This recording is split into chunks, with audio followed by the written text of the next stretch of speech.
দর্শক, বিএনপি নেতা এবং বীর মুক্তিযোদ্ধা ফজলুর রহমানের বাড়ির সামনে আজকে সারা দিন মবের ঘটনা ঘটেছে। এই খবর আপনারা নিশ্চয়ই জানেন, কিন্তু খবরের হয়তো আদ্যপান্ত নিয়ে আপনাদের ভাবা হয়নি কিংবা ভাবনার অবসর আপনারা পাননি। কারা এই মব করলো, কি তাদের উদ্দেশ্য, কি তারা সেখানে বলতে চাইলো, কি কি করলো তারা, কতজন সদস্য ছিল, এই ব্যাপারগুলো বেশ চমক তৈরি করেছে। এবং বীর মুক্তিযোদ্ধা ফজলুর রহমান, তাকে বিএনপি শোকজ করেছে, সেই শোকজ নোটিশ তিনি পেয়েছেন বলেছেন, সাংবাদিক সম্মেলন করেছেন, সেখানে অনেক কথা বলেছেন এবং ব্যাপারটা নিজের অবস্থানটা পরিষ্কার করার চেষ্টা করেছেন। তিনি যখন নিজের অবস্থানটা পরিষ্কার করার চেষ্টা করলেন এবং মানে স্বাভাবিক মৃত্যুর গ্যারান্টি চাইলেন, অপমৃত্যুর হাত থেকে বাঁচতে চাইলেন এবং মরে গেলেও থানায় জিডি করবেন না এরকম মন্তব্য করলেন, তখন সেখানে মব যারা করলো ওরা কারা একটু বুঝে ওঠার চেষ্টা করব এই ভিডিওতে, এবং কি কি হাস্যকর এবং অপমানজনক এবং শাস্তিযোগ্য কর্মকাণ্ড তারা করলেন এবং পুলিশের ভূমিকা কি, সেনাবাহিনীর ভূমিকা কি, সেগুলো আলোচনা করার চেষ্টা করব এই ভিডিওতে। থাকবেন পলিটিক্স টিভির নিয়মিত আয়োজনে।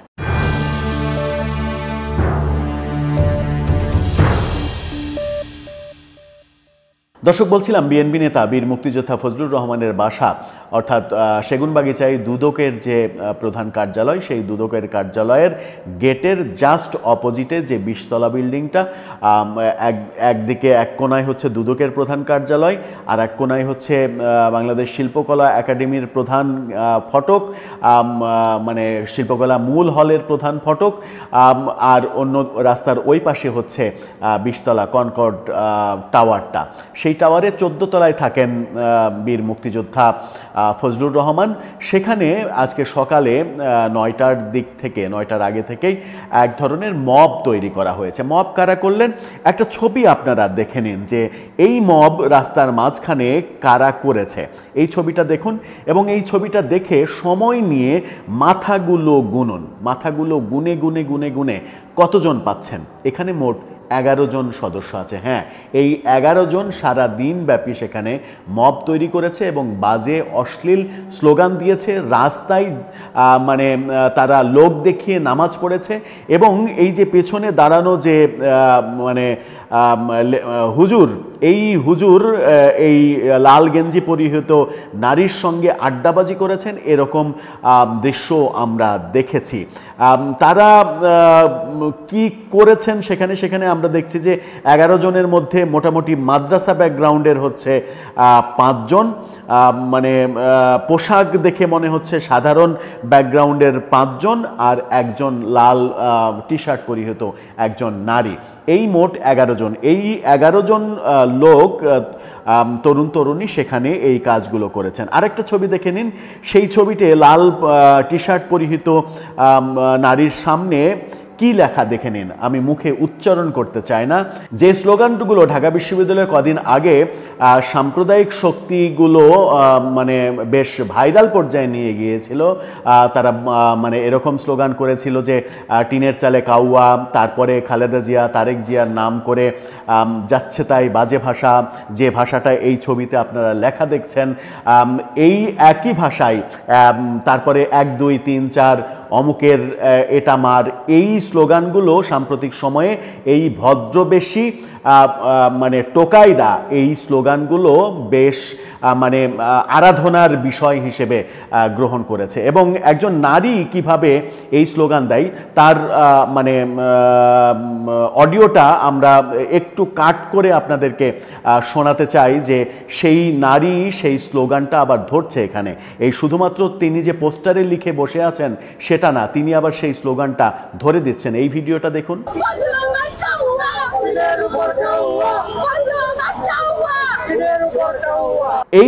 এই যে কাজ, এবং এই কাজের মাধ্যমে আবার আরেকটা ভিডিও দেখুন, একই ফ্রেমে একই ফ্রেমে তিনটা শট দেখুন।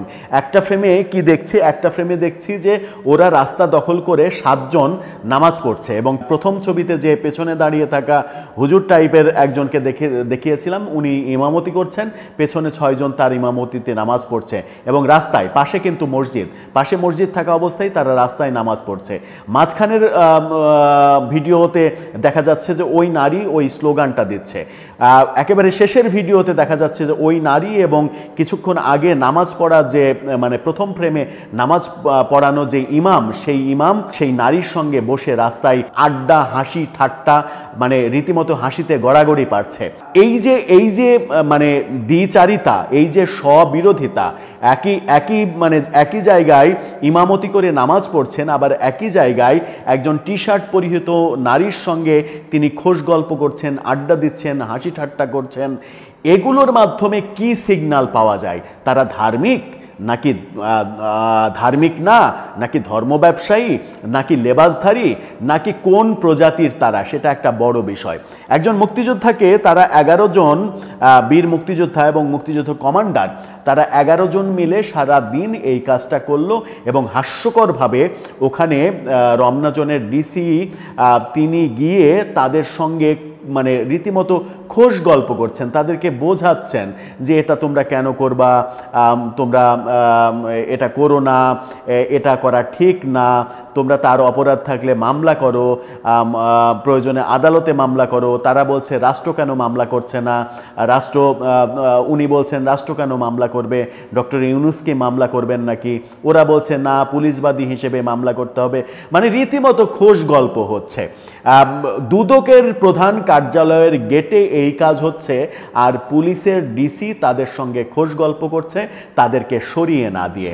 সেখানে আর্মিও এসেছে, আর্মি ওই কনকর্ড টাওয়ারের গেটে অবস্থান নিয়েছে, আর ওরা রাস্তার মাঝখানে 10-11 জন রাস্তার মাঝখানে বসে থেকে এই অশ্লীল স্লোগানগুলো দিচ্ছে, পুলিশ আর্মি সেগুলো শুনছে। এই যে ঘটনা, এই ঘটনায় কি প্রমাণ করে?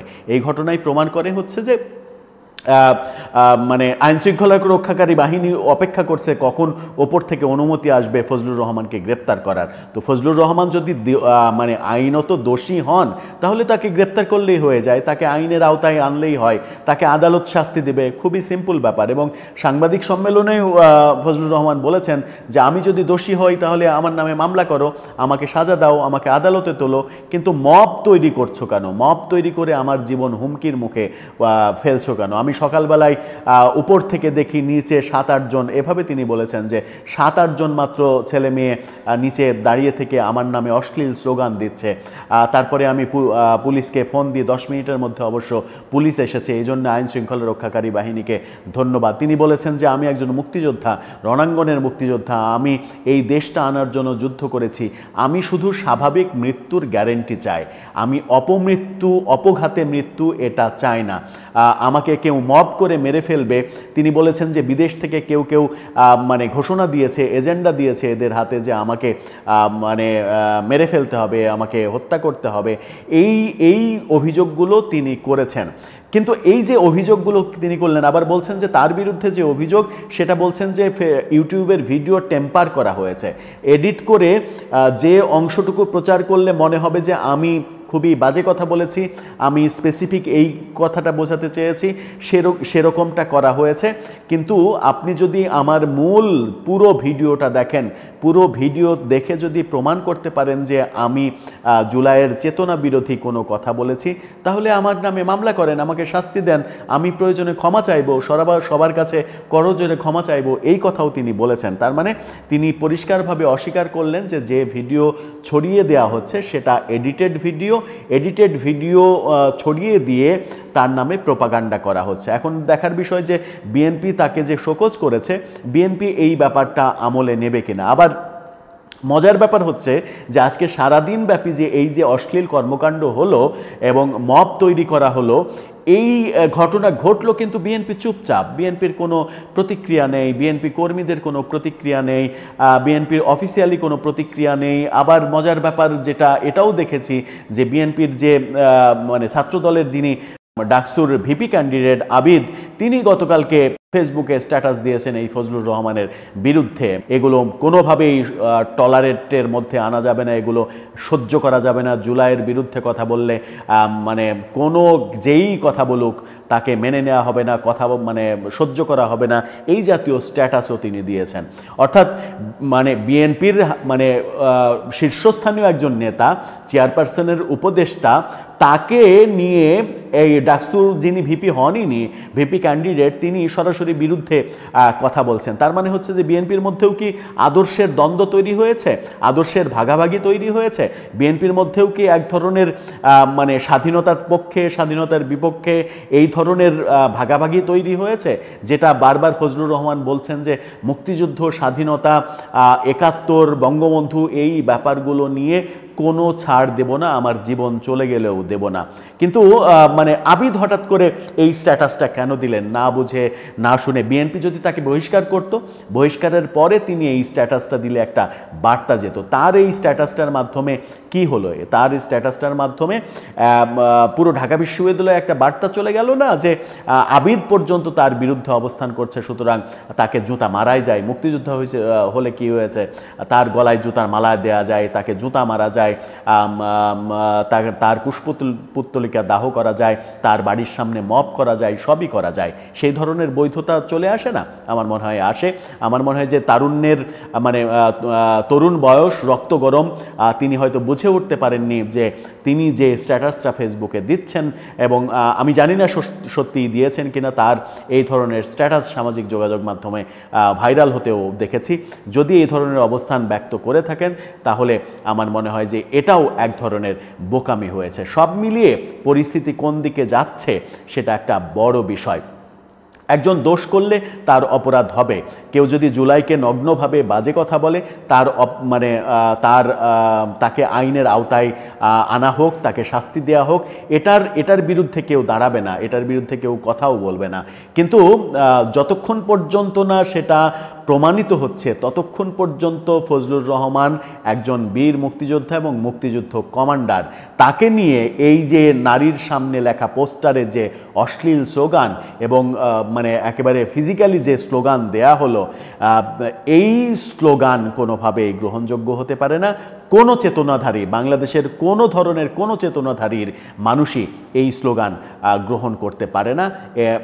এটার মাধ্যমে একটা রং মেসেজ দেয়া হলো, এবং যারা এই কাজটা করলো আমার মনে হয় শুধুমাত্র তারা গণমাধ্যমের ফুটেজ খাওয়ার জন্য এই কাজটা করেছে, গণমাধ্যমে ভাইরাল হওয়ার জন্য এই কাজটা করেছে, আর কোনো কারণ থাকতে পারে না। দর্শক, আপনার কি মনে হয় আর কি কোনো কারণ থাকতে পারে? আপনার মতামত জানিয়ে লিখতে পারেন আমাদের কমেন্ট বক্সে।